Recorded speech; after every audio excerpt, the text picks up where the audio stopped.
noite, meus irmãos. A graça e a paz do Senhor Jesus, de fato.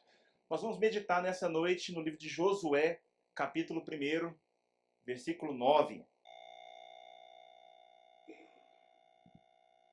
Josué, capítulo 1, verso 9.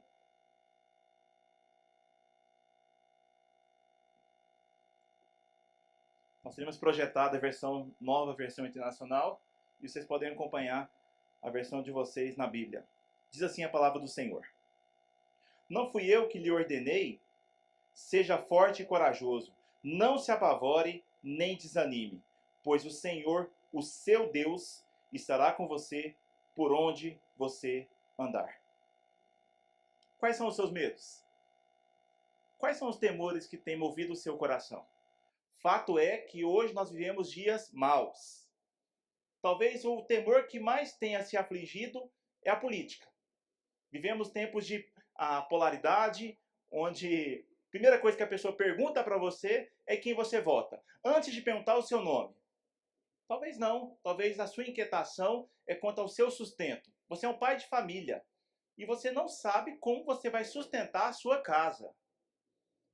Talvez você é uma mãe de família. Mulheres, vocês têm sido muito desafiadas. Porque vocês têm que ser mãe, muitas vezes pai, muitas vezes ocupando no mercado de trabalho alguns cargos, qualificação profissional, e tudo isso tem que ser crente. Mas talvez você é jovem. Com jovem tudo é mais fácil. É só estudar, não faz nada na vida mesmo. Como a gente ouviu isso na nossa vida, né? Fato é que o jovem tem muitas incertezas no seu coração. Tem a prova do Enem. Ele tem que decidir hoje o que ele vai fazer para o resto da sua vida, e tão novo. Talvez é a insegurança que tenha afligido o seu coração. Nós vamos na porta da nossa casa e conferimos se ela está trancada. Mas a gente não vai uma vez. Nós vamos outra. Pergunta para o menino: você levou o celular quando você vai para a igreja? Você está lá no culto, mas eu estou atento, eu preciso de notícia sua. Pastor DJ, se ele não chegar a tal hora, me avisa. Nós estamos reféns. O medo tem afligido o nosso coração. Eu não sei em qual patamar e qual escala o medo tem afligido você. Mas fato é que nós temos vivido uma cultura de medo. E justamente a passagem que nós lemos agora. O povo de Israel estava inserido em um contexto tenebroso. Nós sabemos através do contexto que Moisés tinha morrido. Grande Moisés. Líder estratégico. A Bíblia fala em Deuteronômio 34 que ninguém viu como Moisés a face do Senhor. Moisés foi um líder sem igual. Não na força dele, mas naquele do qual ele cria. Ele fazia as maravilhas, ele fazia milagres, ele foi testemunha ocular de todas as pragas que submeteram então e subjugaram o Egito. Justamente o tempo de Moisés tinha findado. Agora tinha que se levantar um novo líder, Josué. E o medo bateu à porta dele, como acontece comigo e com você. Nesse contexto, então, eu queria desafiar o seu coração. Como Deus age no meio de tempos de medo? Como é que Deus age na minha vida e na sua vida para que você supere esse sentimento tão ruim, mas é tão presente na nossa vida? E eu queria começar pensando com você no início desse versículo. A palavra de Deus diz, nesse versículo 9, Deus falando a Josué: não fui eu que lhe ordenei?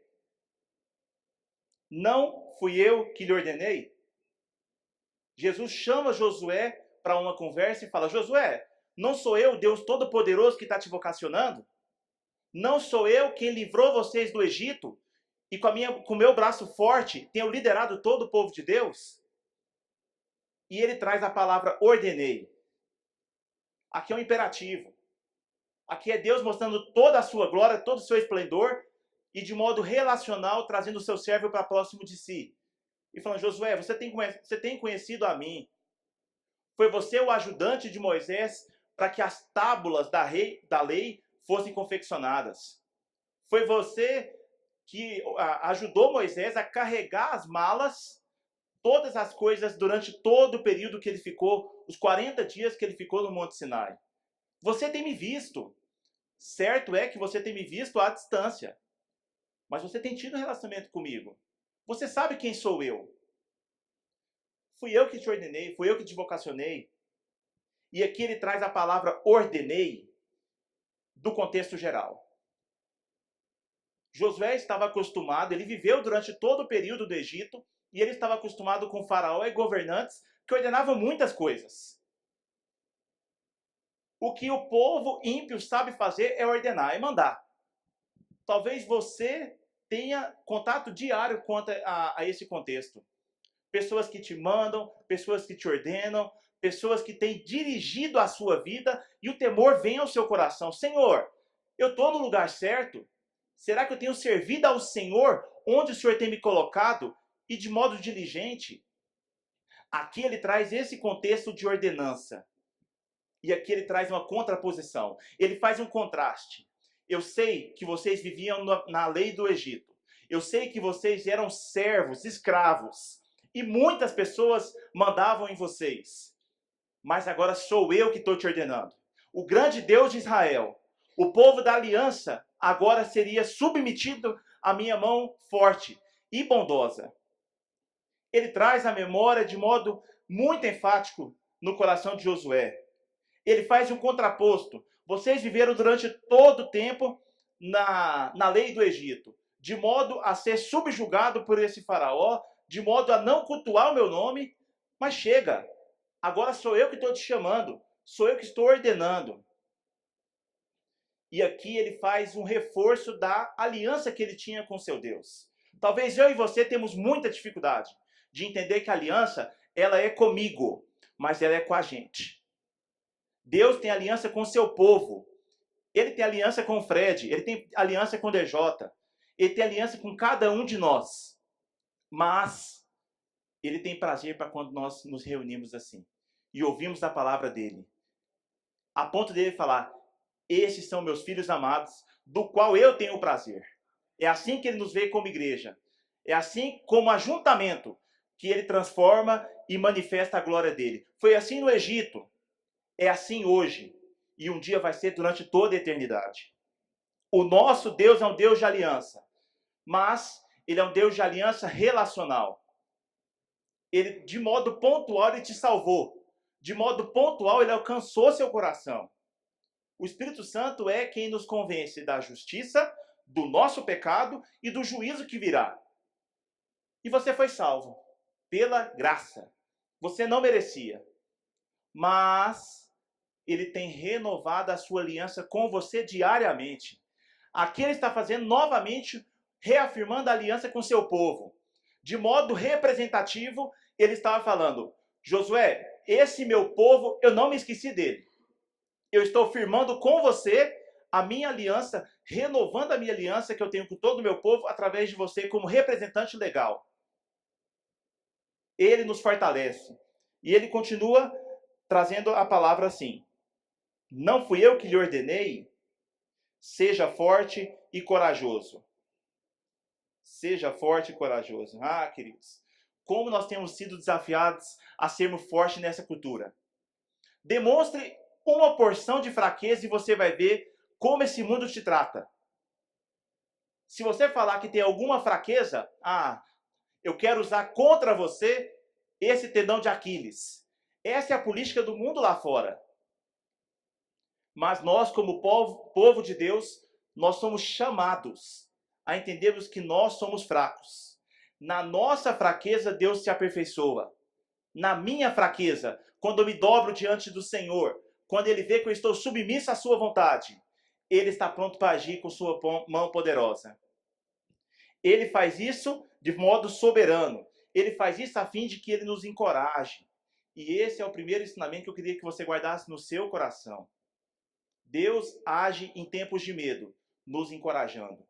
Não fui eu que te mandei? Seja forte. Não fui eu que te ordenei? Seja forte. Mas como é que você tem se fortalecido no Senhor?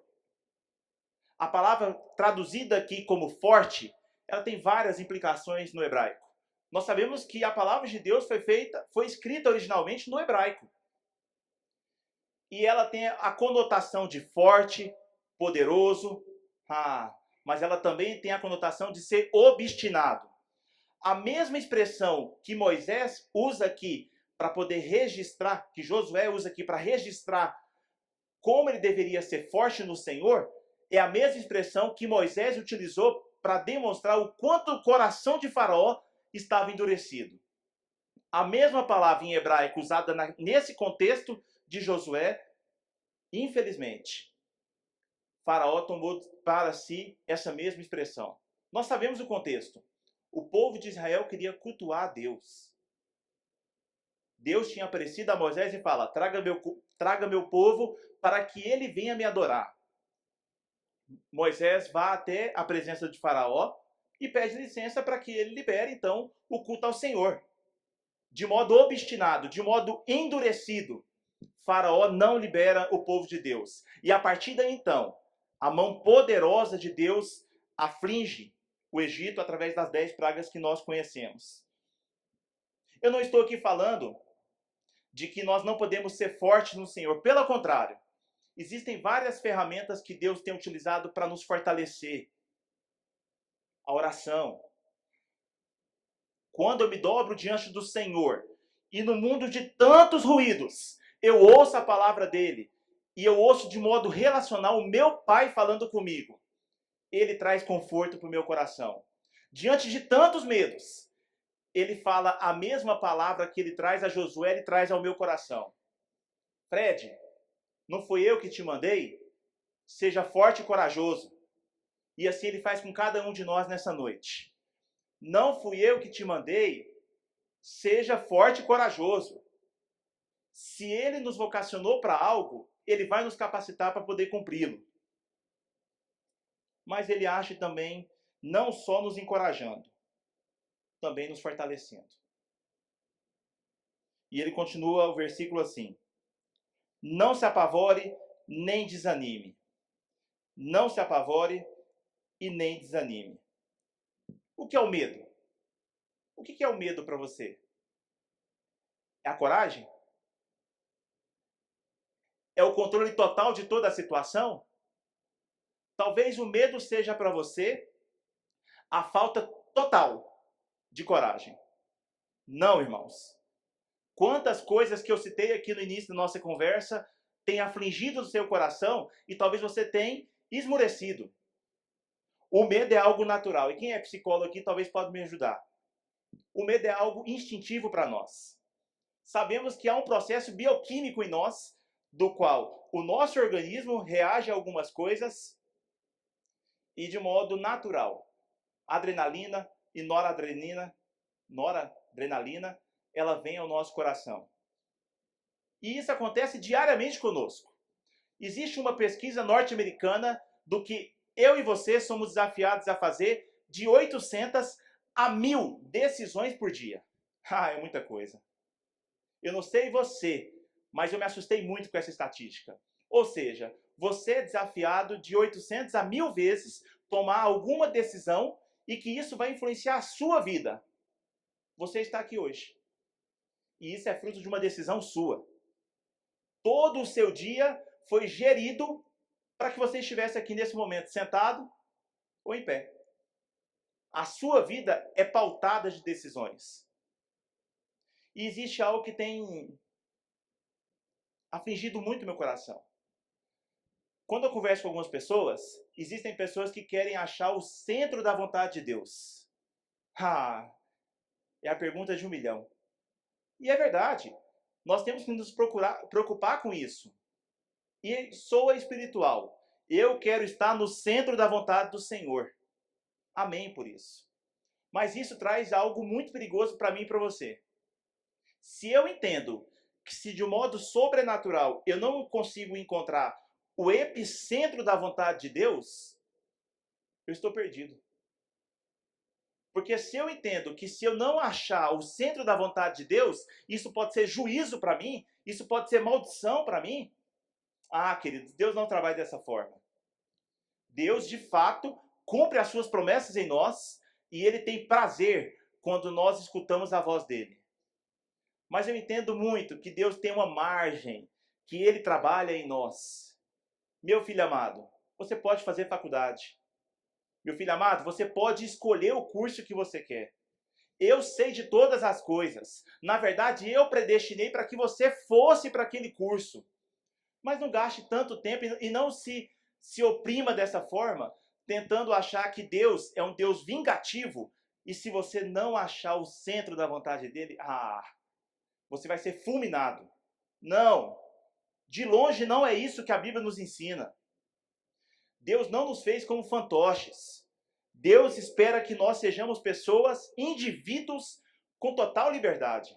Na verdade, nós temos o contexto de Gálatas, quando as pessoas estavam se prendendo novamente à lei, e Deus fala, que loucura é essa? O que vocês estão fazendo com a minha graça? Se eu morri por vocês, se Cristo morreu por vocês, o apóstolo Paulo fala, o que vocês estão novamente se prendendo à lei? Se vocês descartam o evangelho, vocês são anátema.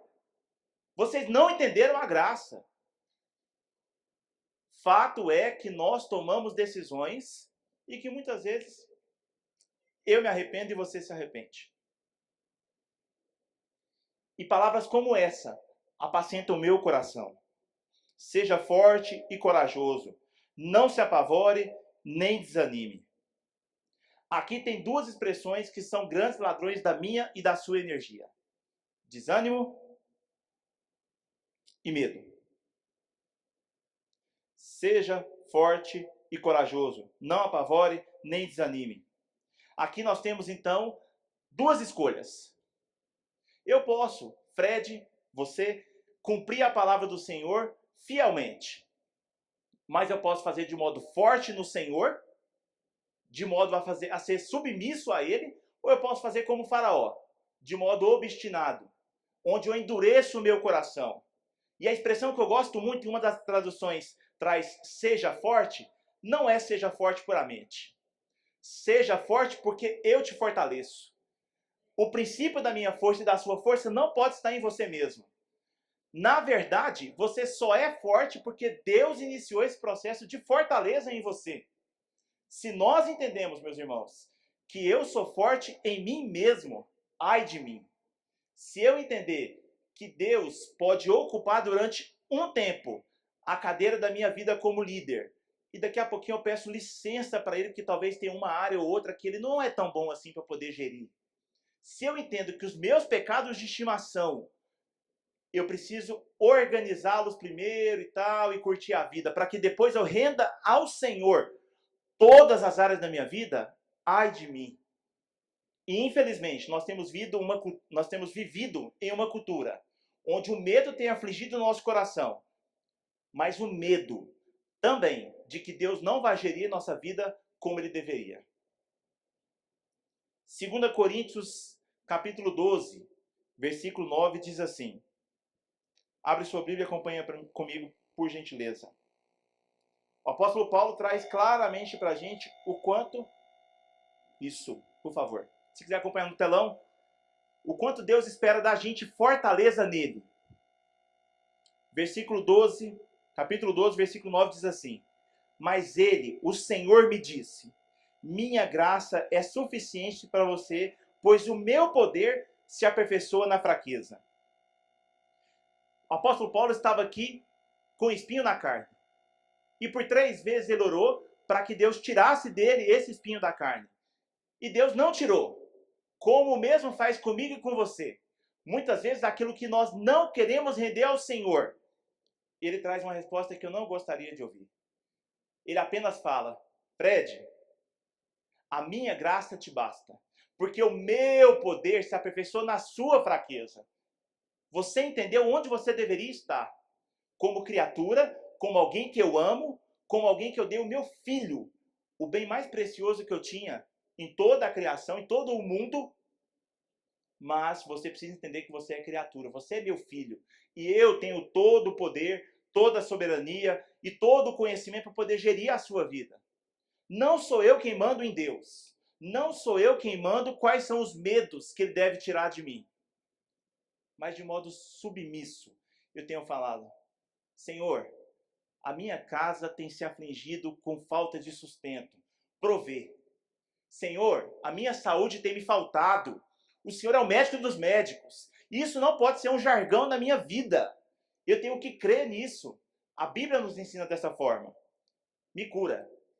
Eu estou submissa à sua vontade, mas com submissão e com humildade. Eu peço, Senhor, o Senhor pode me curar. Senhor, eu não sei o que fazer da minha vida. O Enem. Eu não sei qual curso escolher. Guia a minha vida. Me dá discernimento. Mas uma coisa eu te peço. Todas as portas que não forem do Senhor, fecha. Para que não venha confusão sobre mim. Para que eu tenha discernimento. Qual é o centro da vontade do Senhor? Para que eu o honre em todas as áreas da minha vida. Ele age em nós, nos fortalecendo.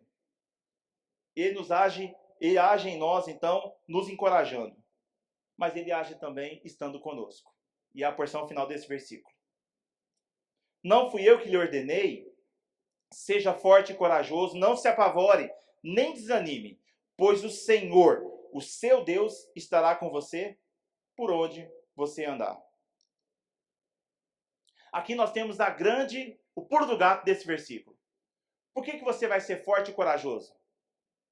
Por que é que você vai estar capacitado para poder ganhar todas as batalhas e vencer todos esses povos?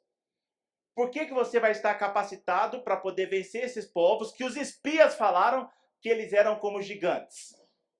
Porque eu estarei com você. Sou eu quem vou. Muitas vezes, meus irmãos, a presença do Senhor não tem sido o nosso bem mais precioso.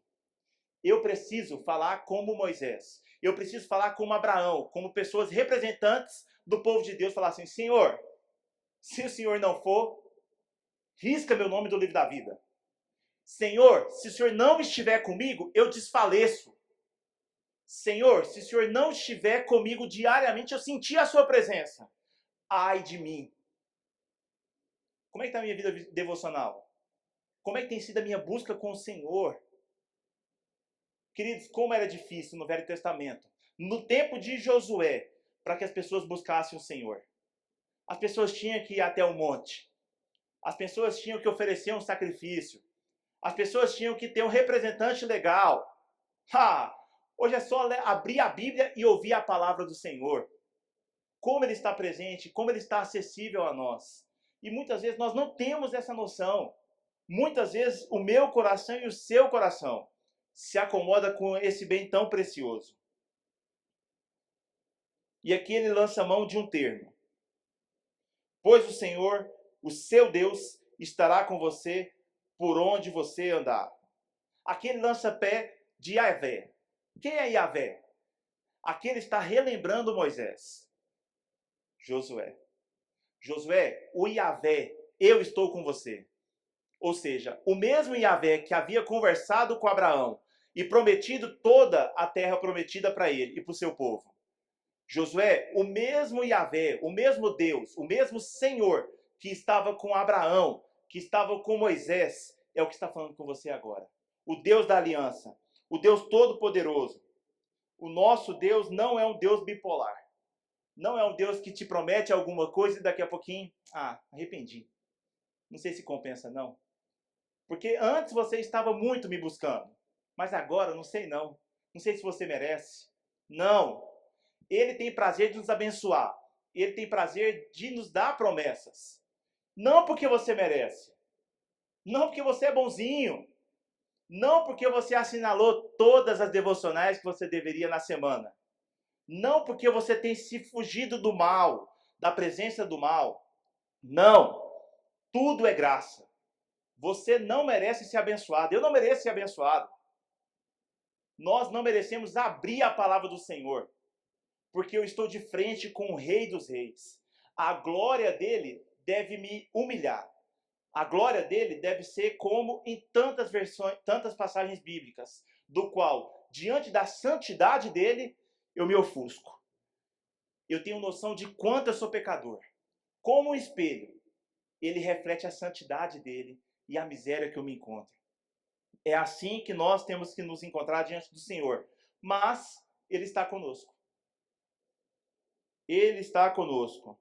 E aqui eu não estou fazendo confissão positiva, eu não estou falando que é fé na fé. Basta que você fale, eu sou corajoso, eu sou forte, eu sou corajoso, eu sou forte. Não. porque você só é forte porque Deus está com você. Você só está forte por causa da presença dele contigo. Na verdade, você só está forte porque um dia ele te alcançou e você não se converteu. Você não se converteu. Ué, Fred, pô, aí você me afronta. Porque eu tenho tido relacionamento com o Senhor, eu tenho ouvido a sua palavra, eu tenho tido no meu coração a imagem do Senhor, cada dia, Deus te converteu. Não havia em você aspecto algum que desejasse o Senhor. Não havia aspecto nenhum que fizesse você escolher o Senhor e ser convertido, e se converter. Ele que te converteu, ele que te alcançou. E ele tem feito isso diariamente na sua vida. Ele tem investido em você. Não a nós, não a nós. Nós precisamos diariamente nos lembrar dessas palavras. Deus age em tempos de medo. Nos encorajando, nos fortalecendo e estando conosco. Queridos, eu preciso muito de esperança no Senhor. Eu não sei você, mas eu tenho tido medo sobre os tempos que virão. Porque eu não sei quem vai ganhar na política. Eu não sei se nós teremos realmente uma guerra mundial. Eu não sei se a água vai durar até Jesus voltar.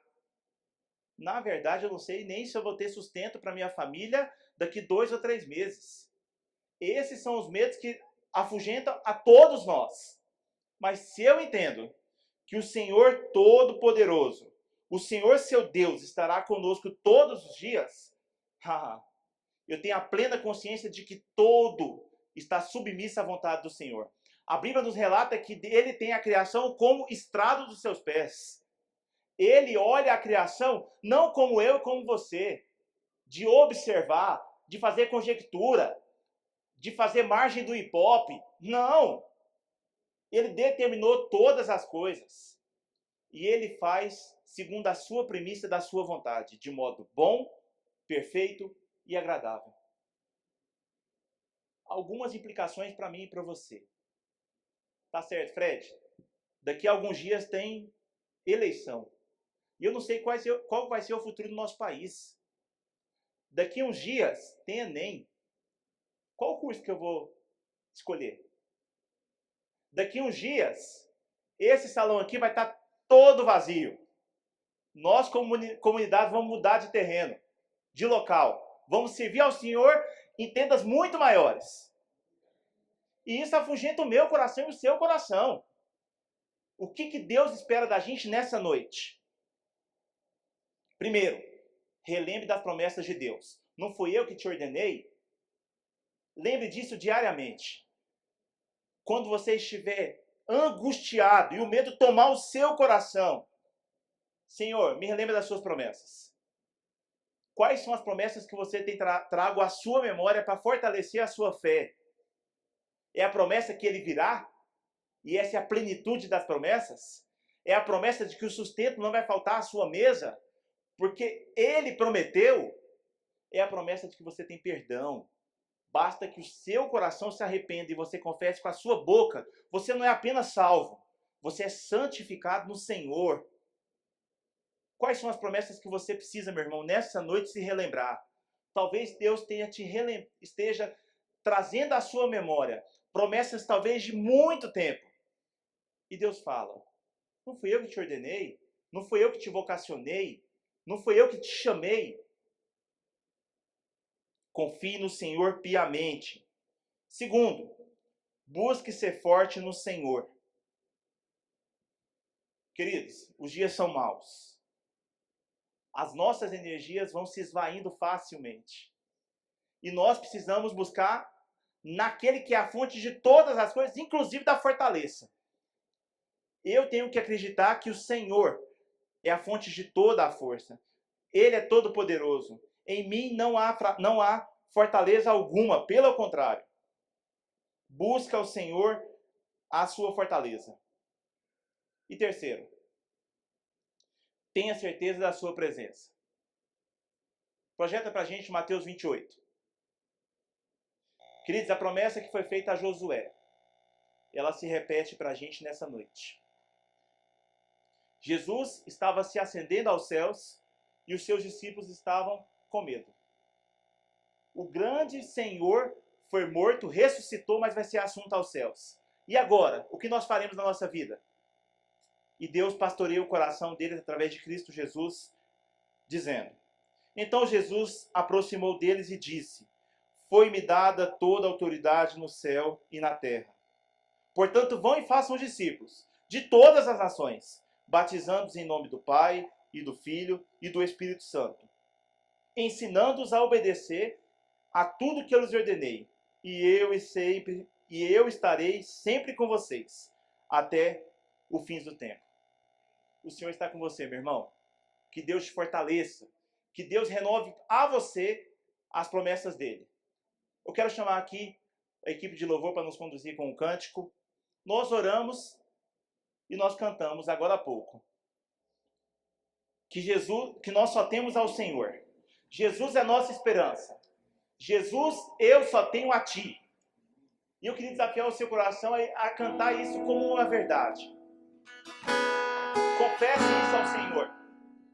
Entenda que você não tem esperança alguma nesse mundo. Não é qualquer partido político que vai trazer esperança para você. Não é a promessa de um bom emprego que vai te satisfazer. Nada pode te satisfazer se não for Cristo Jesus.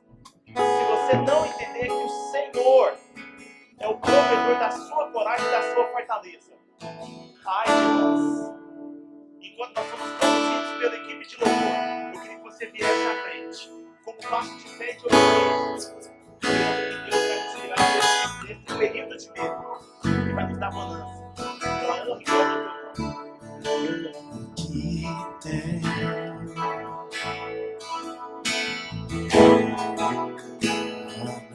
ser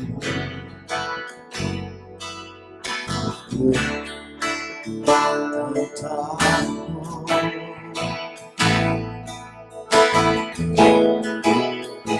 amor em teu olhar.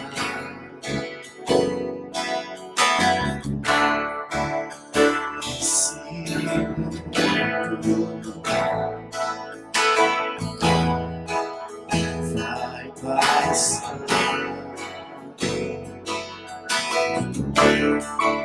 Esta verdade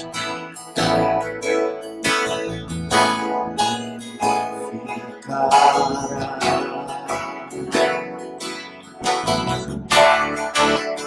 Jesus, eu só tenho a ti esperança para mim.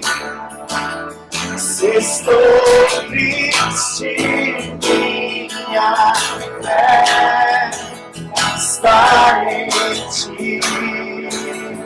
Tua mão se sustenta, tua mão sustenta os céus e sustenta o meu viver. Eu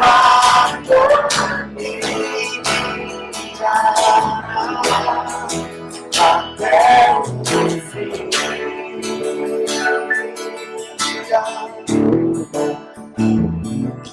Senhor, olha o teu povo, Senhor. Nós pedimos, intervenha com poder e graça. Nós não temos outra esperança, Senhor. Todos os dias são maus. Nos dá o discernimento dessa verdade, Pai. Pai, não é o processo político que vai trazer esperança para a nossa nação. Pai, não são os bens materiais que vão satisfazer a nossa alma. Nós precisamos da nação do Senhor. Nós precisamos que o Brasil seja do Senhor. Alcança a nossa nação, Pai. Pai, salva os nossos familiares.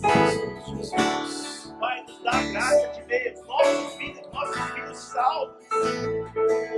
Pai, intervém com poder e graça na nossa nação, na nossa família, na minha e na vida dos meus irmãos.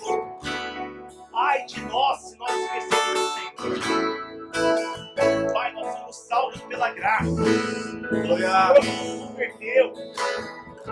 Pai, Pai, não havia nada de bom em nós. Não havia algum aspecto que o Senhor poderia olhar para a gente e falar, isso é bom. O Senhor nos salvou, nos obrigado. Pai, os dias são maus. Eu tenho tido medo, meus irmãos têm tido medo. O Senhor teve medo do Getsemane. O Senhor se compadece da gente. O Senhor sabe qual é esse sentimento. Mas o medo não vai nos estagnar. Eu creio que o Senhor vai nos dar a palavra de vitória. Eu creio que o Senhor vai nos levantar. Porque assim tem sido o Senhor diariamente. Obrigado por essa palavra. Obrigado por o Senhor pastoreia o teu povo. Obrigado porque a palavra do Senhor é eficaz. E ela soa no nosso coração. Eu te louvo por essa palavra, Pai. Eu te louvo por essa igreja. Pai, seja o desafio da tua igreja. Seja o desafio dessa semana dos meus irmãos. Seja de ordem de saúde. Seja de ordem financeira. Seja a abertura de um emprego. Seja a escolha, que seja qual for, Pai. Que o Senhor venha gerir a nossa vida. Que o Senhor seja glorificado. E que o nosso coração esteja realmente com os olhos fitos na cruz.